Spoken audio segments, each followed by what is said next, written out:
Niño esclavo a conquistador del mundo, Genghis Khan es una de las figuras más enigmáticas y formidables de la historia.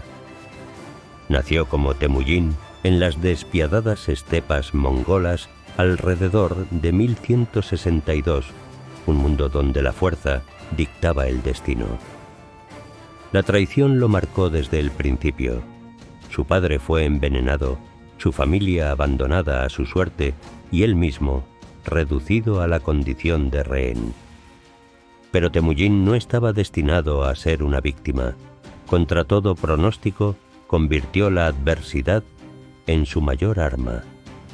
Aprendió el arte de la guerra en el exilio, forjó alianzas con puño de hierro y, con astucia y ferocidad, unificó a los clanes dispersos en una sola nación bajo su estandarte. Cuando tomó el título de Genghis Khan, el gobernante universal, su imperio estaba listo para cambiar el curso de la historia. Lo que siguió fue una tormenta imparable. Desde las murallas de China hasta las tierras de Persia y Europa del Este, sus ejércitos cabalgaron como una fuerza de la naturaleza, conquistando con precisión letal.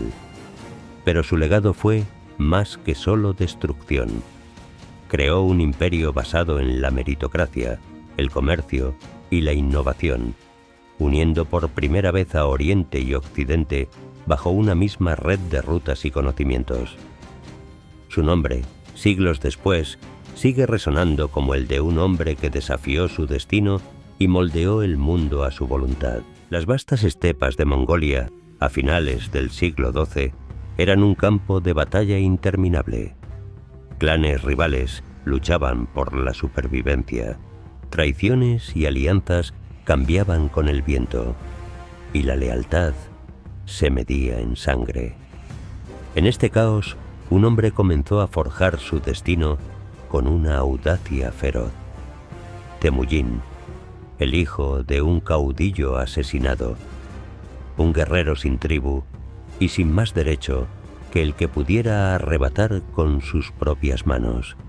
Su primer acto no fue una conquista, sino un rescate. Su esposa, Börte, había sido secuestrada por los Merkit, una tribu rival. En un mundo donde el poder lo era todo, perder a Börte significaba perder su honor, su linaje y su futuro.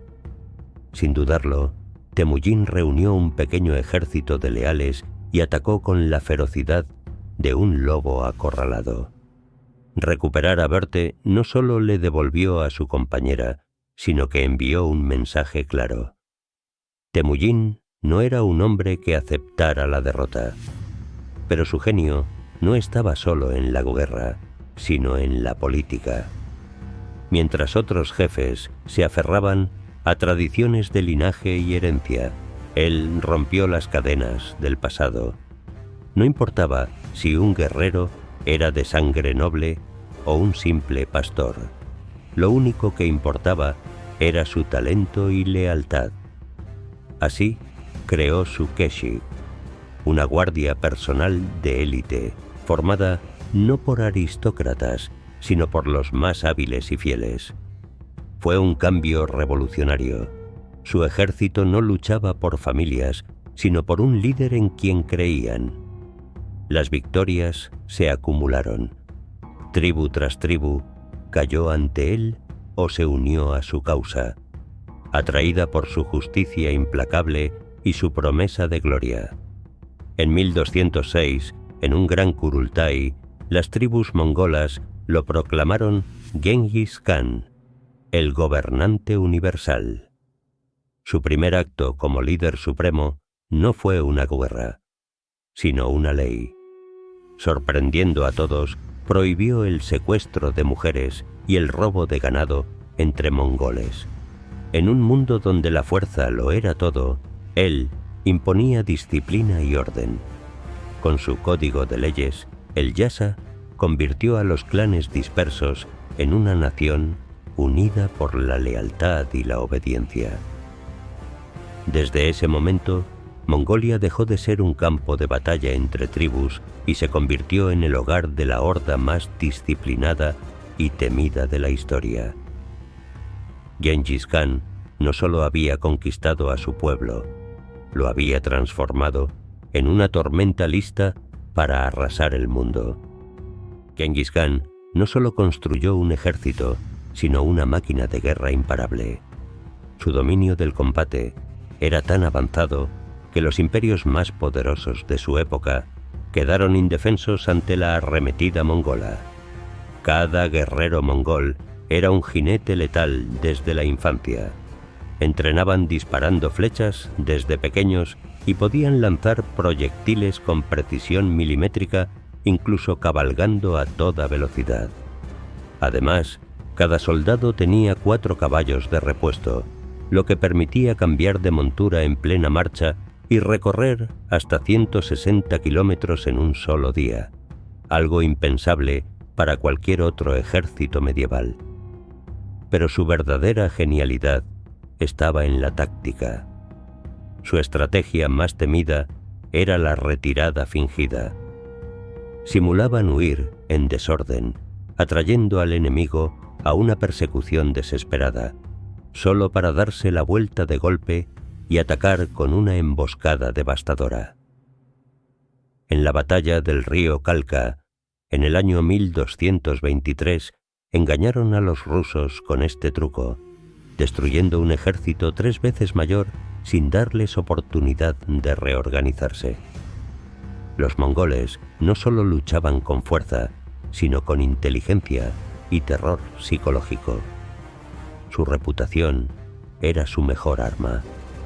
Si una ciudad se rendía, la perdonaban, pero si ofrecía resistencia, la aniquilaban con brutalidad para que las siguientes fortalezas se rindieran sin pelear. Este método evitaba costosos asedios y garantizaba el control del territorio sin desgastar al ejército. Además, se adaptaban a cualquier enemigo. No solo dominaban la guerra a caballo, sino que también absorbían conocimientos de las civilizaciones conquistadas. Reclutaron ingenieros chinos para construir máquinas de asedio, usaron flechas incendiarias para quemar fortificaciones y hasta desviaron ríos enteros para inundar ciudades rebeldes. Cuando los europeos se enfrentaron a los mongoles, los llamaron bárbaros. Pero en realidad, su ejército era la fuerza militar más organizada, veloz y letal que el mundo había visto hasta entonces. Gengis Khan no solo conquistó tierras, también unió civilizaciones. Su genio no se limitó al campo de batalla. Su visión administrativa cambió la historia de Eurasia. Una de sus mayores innovaciones fue la creación del yam, un sistema de postas con estaciones ubicadas cada 40 kilómetros, donde mensajeros de élite cambiaban de caballo y continuaban su ruta sin descanso. Gracias a este sistema, los mensajes podían viajar 400 kilómetros en solo 2 días, algo impensable en la época. Era tan eficiente que algunos lo consideran el precursor del correo moderno. Siglos después, inspiró la creación del sistema postal en Europa, pero su mayor revolución fue la meritocracia absoluta.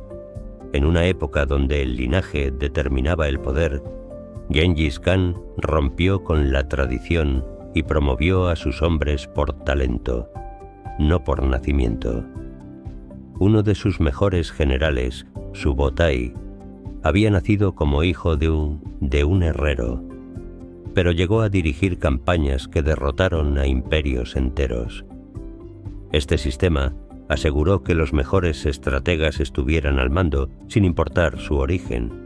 Además, estableció libertad religiosa, permitiendo que budistas, cristianos, musulmanes y chamanistas convivieran pacíficamente dentro de su imperio.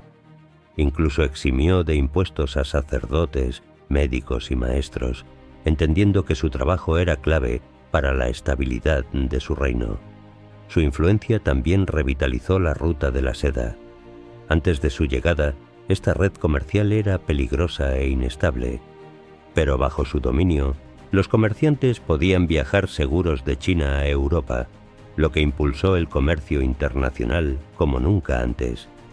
Gracias a este auge comercial, los mongoles introdujeron el primer papel moneda internacional, facilitando los intercambios a una escala sin precedentes.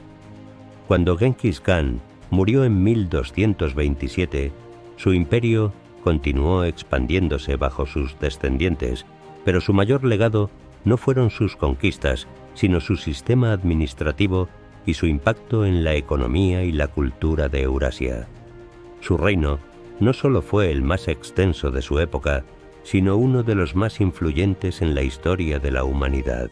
Genghis Khan dejó un legado contradictorio y fascinante. Fue un conquistador implacable, pero también unificador de culturas, impulsor del comercio y reformador del gobierno. Su impacto no solo se mide en las tierras que conquistó, sino en las estructuras que dejó atrás, muchas de las cuales influyeron en el mundo moderno. Su dominio sobre Eurasia transformó la guerra, la política y la economía.